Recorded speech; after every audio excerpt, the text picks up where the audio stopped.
Hope you're enjoying the music right now on Gold FM. Only the classic hits, especially if you're spending your time at home or around the office. I certainly hope you're taking it easy and enjoying the music coming your way. Well, I got a whole lot more to keep you moving and to keep you going right up until you reach lock-off time.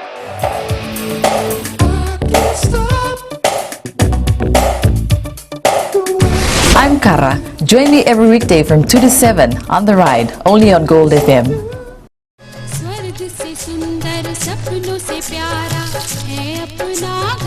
जहाँ हो प्यार का बसेरा और रिश्तों की खुशबू, वो है आपका अपना घर संसार. Join me on घर संसार, Monday to Friday, 9 a.m. till 12 p.m. only on Radio Fiji 2.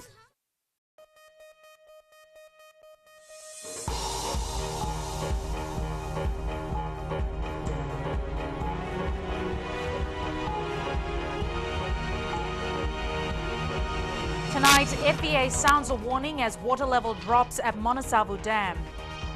Government questions why it wasn't consulted in €4 million education funding by European Commission. And fuel price hike hits the Northern Division.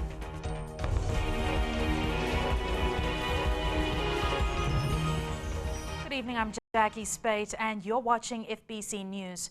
The Fiji Electricity Authority is now in panic mode as water levels at the Monosavo Dam continue to drop. The dam has been starved of rain and the FEA is contemplating Plan B. And as Roland Karoy reports, the public is being urged yet again to save electricity.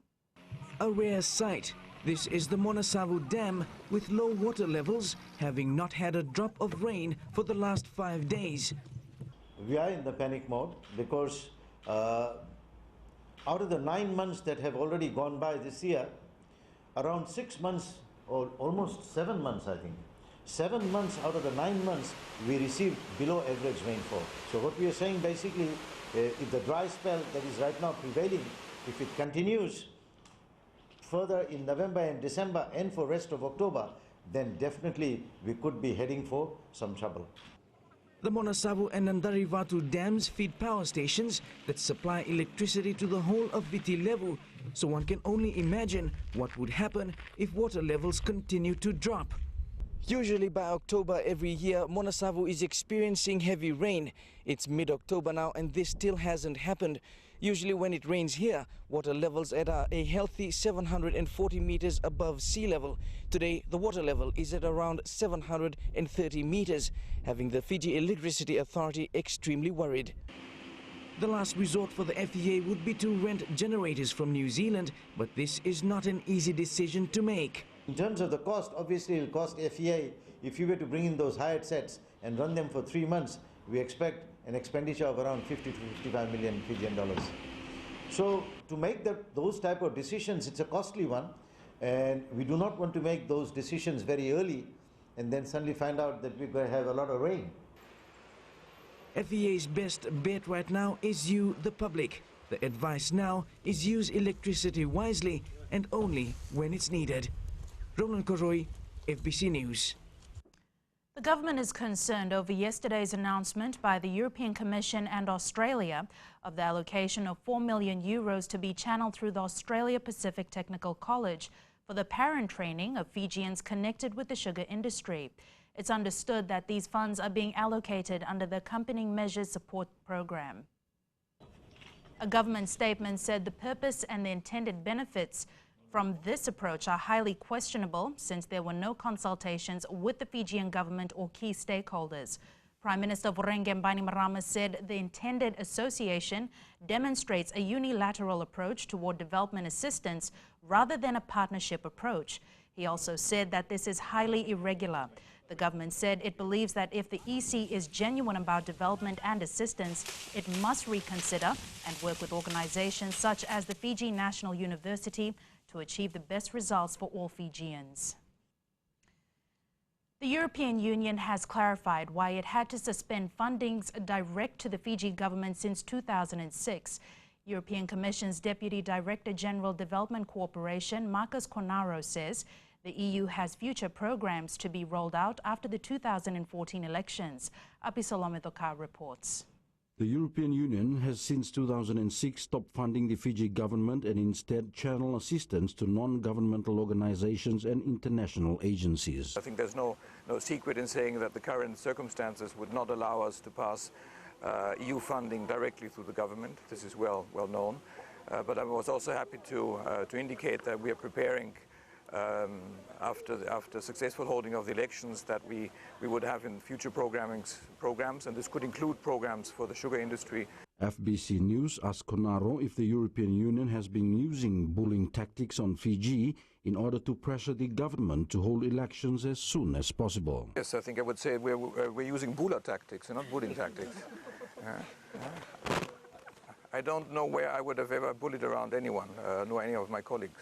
So I think this is just a wrong simplification. But of course, I mean, this is European Union is a broad body with multifaceted interests, but also a broad body with, I think, a very steadfast commitment, notably on the development side, which I'm personally responsible with. Konaro's 4-day visit to Fiji ends today. He's expected to fly out tomorrow. Apisalome Doka, FBC News. Grow your own food. That's the main focus of World Food Day celebrations. Students from around Suva were today told how they can help create a sustainable food system by having backyard gardens. I can give you a taste for you. 12 primary schools from around Suva decided to get together and mark World Food Day, encouraging students to go green. We are so fortunate that most of the participating schools, 12 schools from around the Suva area, who are able to come and elaborate more on the theme, which is sustainable food system for security and for food security and nutrition. Activities included displays of Fiji's abundant agri-produce such as ndalo, cassava, kumala, all healthy food which can be easily grown at home. They have to grow their own garden to sustain themselves in order to have good nutrition and to be a healthy student. You see, as you know, if being healthy will make you wealthy. John Wesley Primary School head girl Vika Tivirata also had an important message about how being self-sufficient can help fight poverty and hunger. Poverty and hunger are interconnected. A recent report from the Food and Agriculture Organization manifested there are more than 1 billion people around the world who suffer from hunger every day. This report is not only alarming but also disheartening to think. Celebrations were held today at John Wesley Primary School in Rewanga, Suva. Epili Tukuasa, FBC News. Coming up, 2 new vehicles to boost police presence on the roads.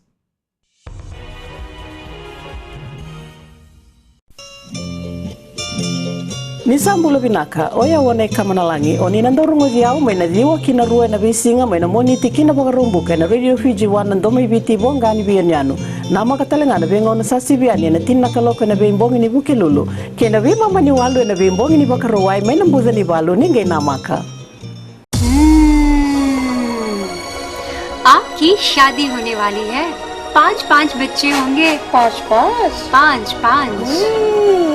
हाय मैं हूँ आपकी सहेली वेणु सुनते रहिए मिर्च FM मैं हूँ ना 9 से 12 बजे तक.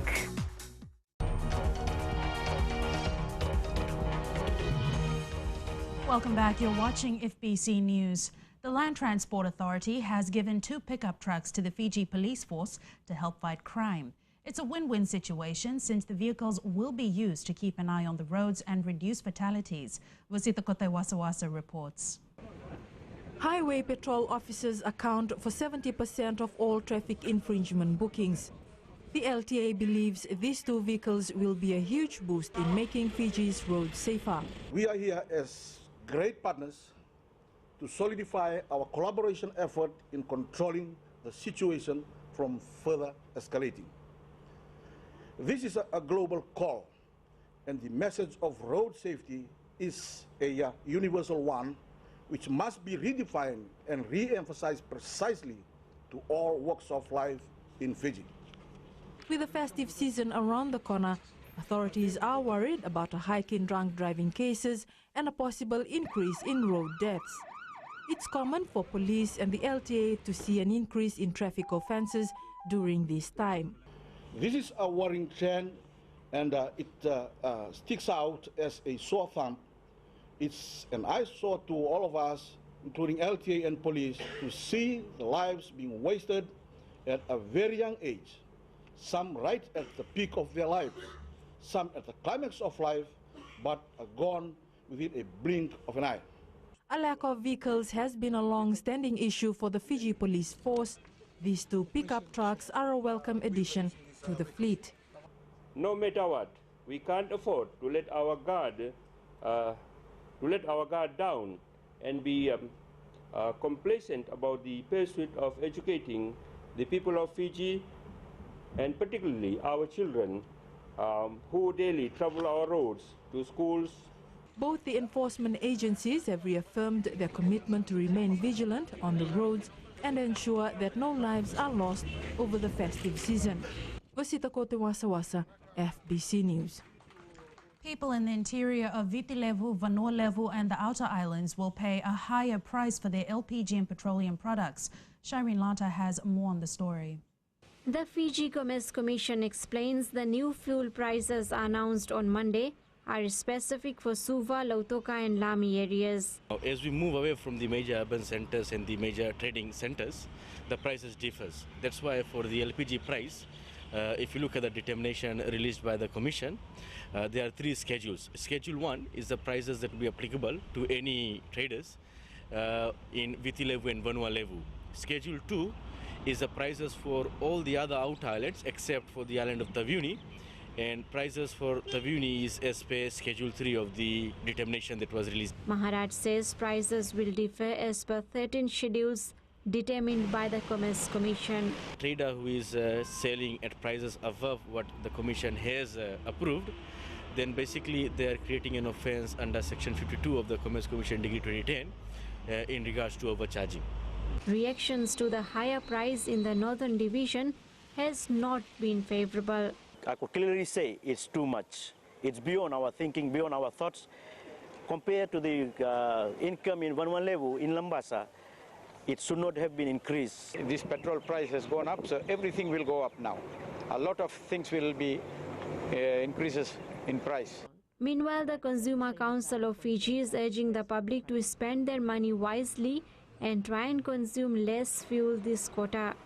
Shireen Lata, FBC News. Efforts to open up trade opportunities within the Pacific are bearing fruit. Ramsamy and Sons, one of the most successful local businesses, has seen the benefits and is taking full advantage of them. Roland Karoy reports. Ramsamy and Sons Limited is Fiji's leading egg producers and distributors, but that doesn't mean the company is content with its achievements. It already supplies eggs to a number of Fiji's Pacific neighbors with potential for much more. But lately we are tapping to Tahiti market, which we already have the orders in hand. We just have some quarantine issues to be sorted out, but 99% is sorted out. We should send fresh shipment by end of this month. Tahiti has requested for about 8 20-foot containers per month. Ramsamy and Sons are also eagerly awaiting the response from a vessel that's expected to leave Fiji tomorrow for PNG. We had the message from one of the shipping companies that the vessel will reach in 9 days. But just this morning I heard from about it is on a trial basis only. Depends on the number of consignment boats the vessel on the festival. Sami says if the trip is successful, they will jump on the opportunity to also trade with PNG, something the company is also thankful to the government for. Attempts are underway to get a comment from the Trade Ministry Permanent Secretary Shaheen Ali, who's overseas. Roland Kuroi, FBC News. The Commerce Commission has confirmed that it's investigating online boutique The Pink Window Creations. The business has allegedly started taking money from customers as early as March this year, but has not supplied the items purchased. The Commission has sought help from police after not being able to contact Pink Window Creations at its registered address. Commission Chief Executive Bobby Maharaj says the company could be in breach of Section 88 of the Commerce Commission Decree 2010, accepting payment without being able to supply as ordered. I think the onus is on the company to basically front up and tell us or the consumers in terms of what may have gone wrong. And then of course, if they have paid a particular price for a particular product, if they are not in a position to supply those, then of course the best thing for them to do is refund to the customers and resolve the matter. To date, more than 150 complaints worth over $57,000 have been registered with the Consumer Council. The Lomawai Secondary School telecenter in Singatoka has been described as the most successful. While opening the telecenter this afternoon, Prime Minister Vorengen Bainimarama said it's the most highly utilized of all telecenters, with an average of 9 users per opening hour. Bainimarama said that would mean around 600 users a fortnight. The center started 11 months ago, and Bainimarama said before this, the number of people with ready and free access to a computer with internet in the area, and especially the school children, was virtually zero. There are now 15 telecenters operating around the country, and as of yesterday, Fijians used them 38,451 times. Jamie joins us now with sports, and you were saying you have some good news from the UK. Yes, indeed, Jackie. UK Rugby League has approached former British Army soldier Derek Nalangi to be an ambassador. We'll have the details after the break. Also up ahead, the Flying Fijians prepare for Northern Hemisphere tour.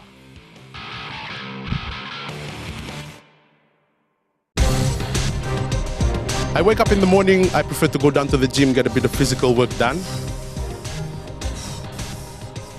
Also, later on in the day, I decide to go through for meditation. I do a bit of reading to find out what the latest songs are, a bit of research. And for me, it's all about the listeners. Hey, what's up? I'm Rio, and this is the Traffic Jam every weekday from 3 o'clock to 7, only on Today FM. Today's hit music. What's up? सूरज की पहली किरण के साथ दिन की शुरुआत कीजिए। सुबह का मंगल प्रभात आपको शुभ हो।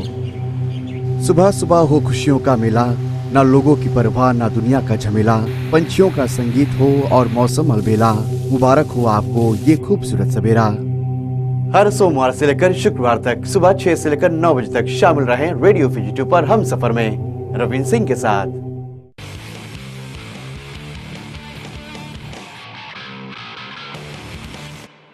Welcome back. Big news from the United Kingdom. Former British Army soldier Derek Nalangi has been approached by UK Rugby League to be the ambassador for the Vodafone Fiji Mbati team at the World Cup. Just when Darren Nalangi thought the closest he'd get to a game was from the stands, he's been given the chance to do more than he ever hoped for. Elena MacDonald has more. All of us in the vehicle, well known as Great Britain's top Paralympic discus thrower, this Afghanistan veteran will be flying our colours when the World Cup kicks off in a month. I'm very honoured, and especially being the national ambassador for the Fiji Bati side. And also on the day, I've just heard, we put the message up now, that I'll be marching the Rugby League World Cup trophy in the stadium on the day when Fiji plays England, because it's the first game of the Rugby World Cup. And I believe it's going to be live on TV all over the world. 2 months ago, tickets were already fast selling for Fiji's first game against Ireland in Rochdale. And Darren Nalangi's positive, a massive crowd will be at Spotland Stadium that night. I believe most Fijians that live in the UK and Europe have already booked themselves for that night to watch the first game for the Fiji Bati against Ireland. Most players that are going to be playing for Fiji, the Bati, are very experienced players, and so they're going to give a hard game when they play against the host nation, which is England.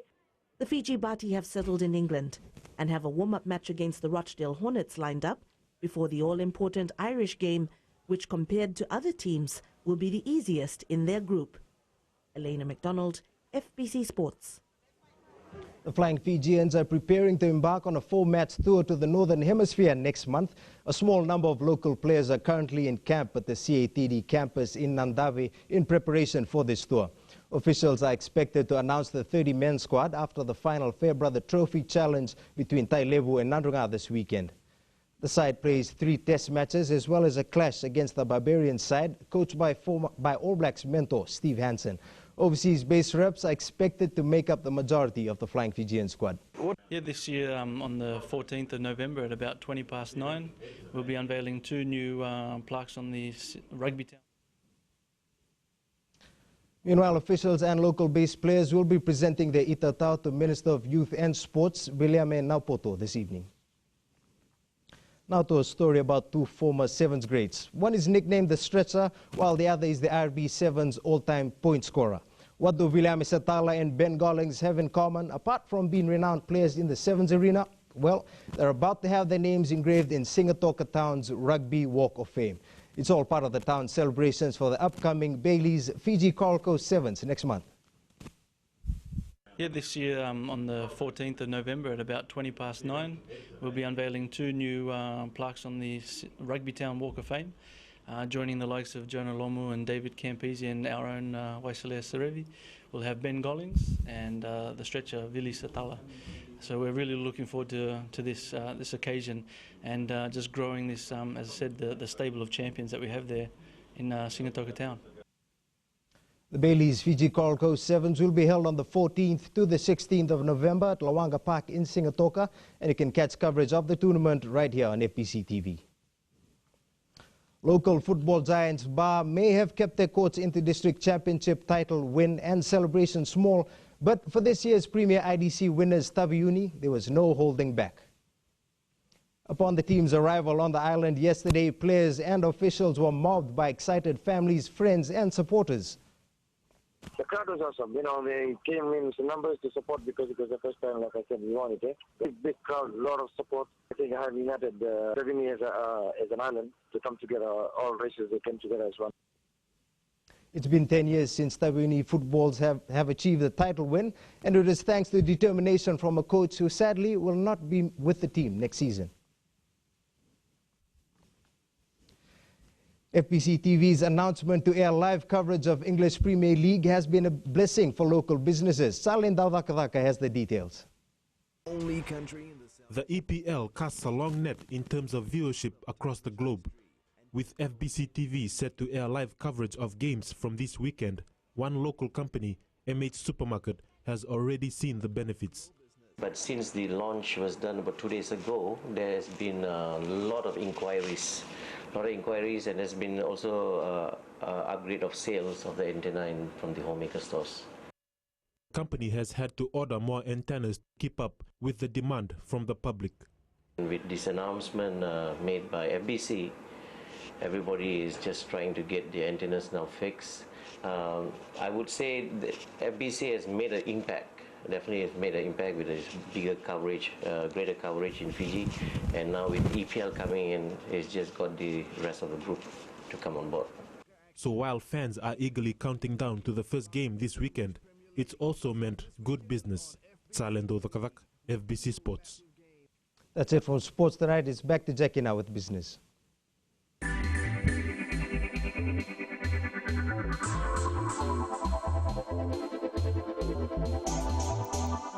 Fiji Cooperative Dairy Company is promoting artificial insemination to improve the dairy industry.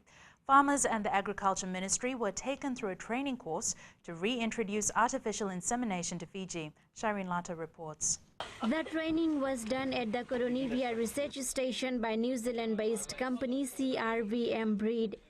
Fiji Cooperative Dairy Company Chief Executive Sachidanand is positive this process will boost reproduction and, in the end, help the dairy industry. Artificial breeding is a way forward if you want to have a proper synchronized planned breeding program.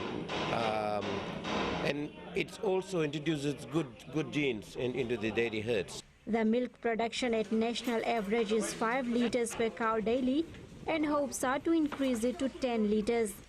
17 participants, including farmers, farm staff and representatives from the Agriculture Ministry, were taken through the procedures today. I think this is a great opportunity for the Fijian dairy industry to take off, because the more it actually creates employment for workers, which is actually going to be better for the economy and also for the general health of Fiji. These people are expected to set up small artificial breeding centers in their localities based on what they have learned today. So what we'll do, if a farmer comes to him and says, my cow needs artificial breeding, it's on heat, so they will take the kit, go to the farm and release the, inseminate the cows, and come back.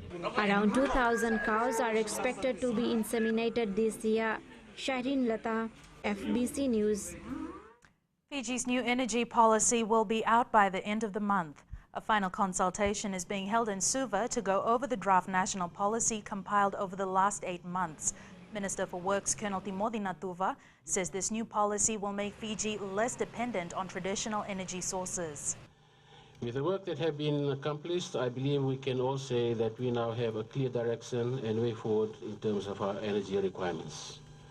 With the choices that have made for ourselves, I believe we will be saving much needed expenses in terms of important mineral fuel products, thus continue to forge ahead and reduce the deficit in our balance of payments. The national energy policy has a lot of focus on becoming energy independent, rural electrification, and investing in renewable energy.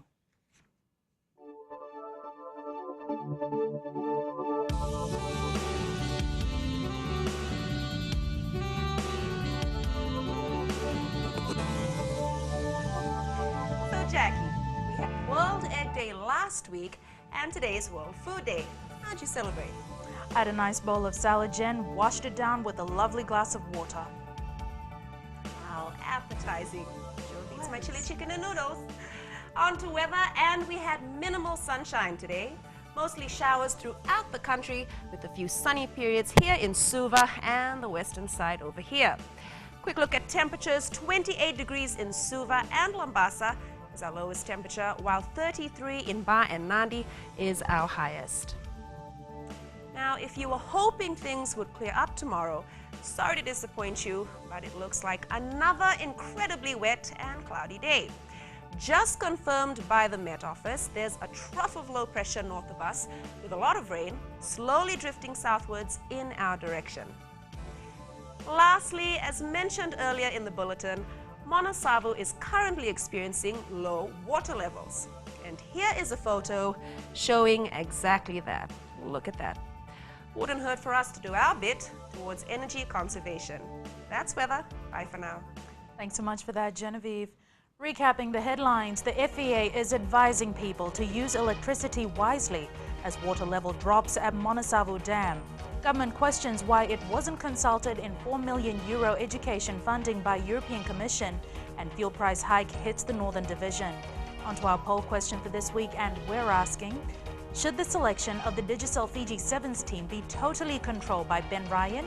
Visit www.fbc.com.fj to take part. Remember, you can also send us newsworthy pictures and videos on email, citizenseyes@fbc.com.fj. That's FBC News tonight. See you again tomorrow.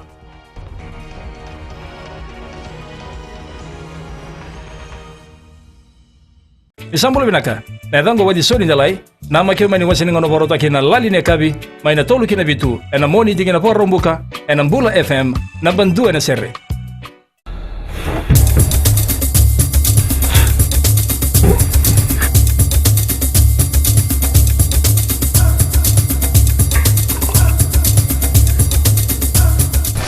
Now that's just another groove to kickstart your morning. That's right. Good morning, Fiji. It's Gold FM bringing you the classic hits to fine-tune your morning. And Fila still trying to fine-tune her voice. And as always, Pedali still trying to wake up.